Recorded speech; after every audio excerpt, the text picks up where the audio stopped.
Ao anatin'ny tontolo hafa indray kosa moa ny tontolo iainana sy tontolon'ny fanaovana zezika biolojika ihany koa notokanana omaly teny amin'ny fokontany Manjakaray de Serge ny toerana fanodinana ireo maloto mba ho lasa angovo sy zezika fampiasa amin'ny fambolena. Efa niasa nanomboka ny volana septambra lasa teo moa ity toerana ity.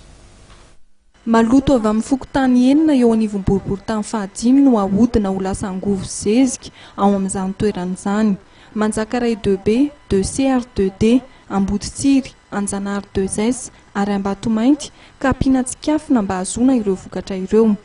Manangona ireo maloto hatrany amin'ny 3,000 metatra tolatelo ireo mpanangona izany. Avy eo ampiarahana amin'ny tsikafona mba hahazoana angovo vaovao na biogaz izany. Ary ireo faikan'akora voalohany mifangaro avy nampiasaina kosa no ahazoana zezika izay ampiasaina amin'ny fambolena. Ny Agence Française pour le Développement na ny AFD, ny IMV ary ny ONG IST no nikarakara sy namatsy volany tetikasa izay nomarian'ny filoha-hevitra voalohany tanàna Antananarivo fa manampy ireo mponina amin'ny andavanandrony ary koa mifandraika tanteraka amin'ny fandaharana asan'ny tanàna Antananarivo mba ho famerenana ny asan'ny tanàna sy ny asan'ny mponina. 3 alina euro no famatsiana io tetikasa io ka izany natao dia mba hanentanana amin'ny mponina tsy hanao maloto an-kalamanjana ary ihany koa mba ho fanentanana azy ireo hanana lavapiringa.